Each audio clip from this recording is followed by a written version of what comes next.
I'm not sure what I think of the morality of UFC. And here's an argument I've heard. I want to run it by you. Yeah.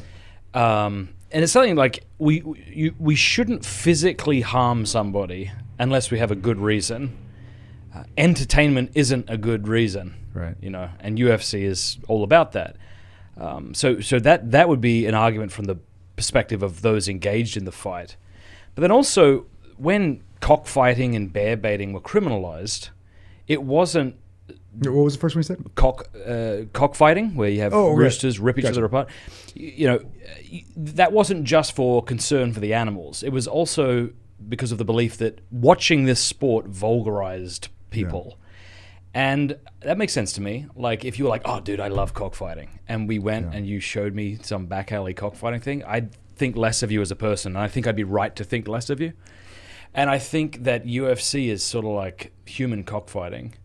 And so while there's a part of me that love watching it, like, I don't watch it, but if I did, I'm sure I'd enjoy it. I'd probably enjoy boxing even more.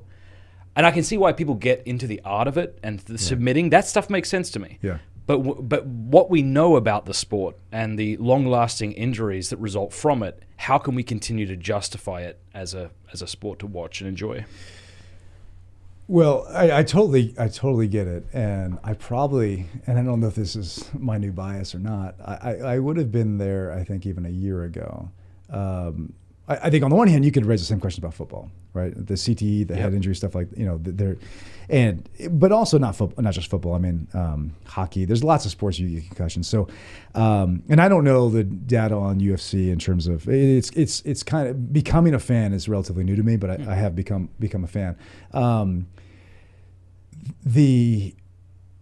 What people on the inside, so they offer MMA classes at our gym as well, and like our coach, he had 54 pro MMA fights, and not like UFC level, but think like the minor leagues of that kind of stuff that he competed as a pro fighter. The art of it is real. It's not just a slugfest. It's not just, it's same thing with boxing, right? So my interest in it really is this. I want to see how jiu-jitsu works if someone's trying to punch me. How does this really work in a real fight? Does that make sense? It's not, and I think it's probably UFC is on like the edge. Like, you go past this edge and you've gone past civilization, right? So I'm with you on the concern. In jiu-jitsu, sort of like one level down, right? Like, so it's like, it's not the punching, but it's the joint locks, it's the chokeholds, it's the like, if I didn't stop when you tapped, like, you would break an arm or die.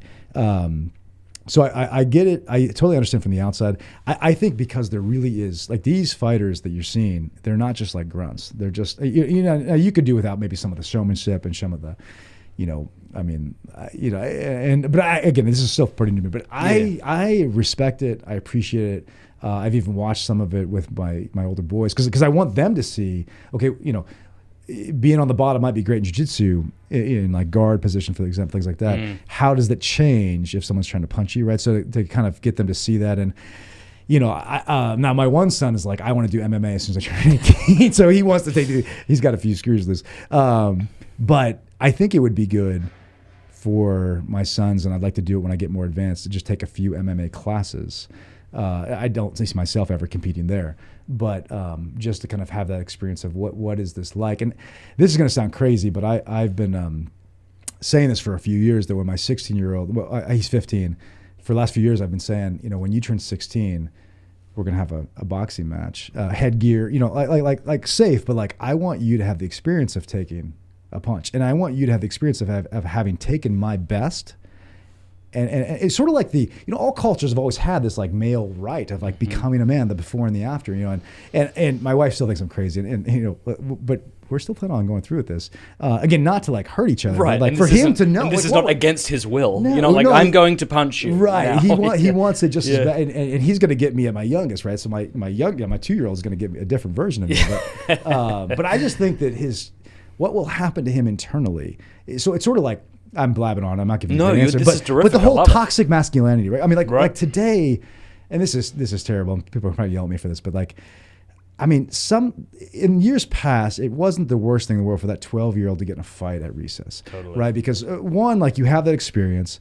Not that you're picking on someone, but like just stand up to the bully, what have you. But like now, on the one hand, toxic masculinity, get that guy out of here, right. Or some dude might pull a gun. Yeah. Do you know what I mean? And so doing jiu-jitsu or even UFC, or it's an outlet for some of that stuff that is still in a relatively controlled environment that still, relatively speaking, should not end in death or serious injury. I get that, but I think anytime you go into sport or contact sports, you're going to take a risk.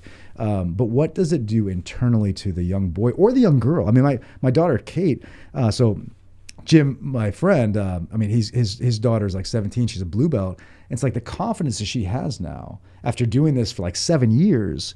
Like that's a pretty cool thing. And you can still be feminine and do it, but it's like, it's a crazy world out there too. So I think self-defense, especially for the ladies, it's not a bad thing. So that's my 2 cents. Is that I think UFC serves that purpose of like, what is this?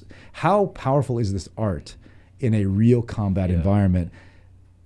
And back in the day for me, it would be like, hey, can I take this guy? Like, am I bigger, stronger? It's like, no.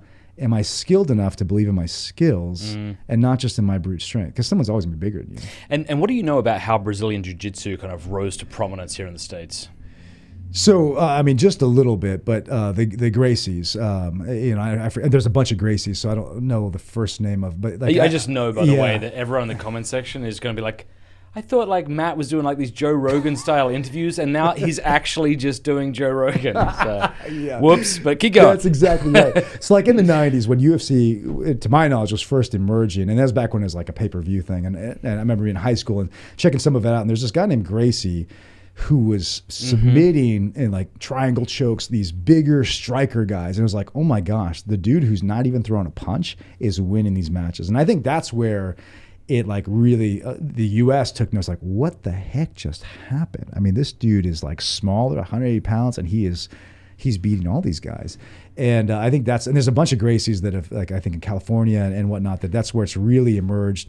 I've heard people say, and I don't know nearly enough about this to take an opinion, but that the American context too, from Brazil, but American wrestling has kind of helped or has kind of cross-fertilized with jiu-jitsu, and some would even say develop kind of an Americanized version of jiu-jitsu. I don't know how much that's right or not, but like I know our coach, for example, was a college wrestler, and then in college got into jiu-jitsu, MMA, and all, and kind of got going back to like 2000, right around there, and so that's kind of was the beginning of his moving in this direction. I just think people, the whole idea is that the weaker, less athletic guy or gal can win by position and leverage. And, the reason it's such an art is, if you do the right move, like one of our coaches will say, look, if you have to strain, it's not the right move. The right move at the right time should be unbeatable. So it's like a chess match where you're thinking 2-3 steps ahead, and it's just not a grunt macho thing. It's like, do you have the skills that'll be with you the rest of your life? That's why I love it so much. I love it, man. That's awesome. If you like that clip, be sure to like and subscribe. Cheers.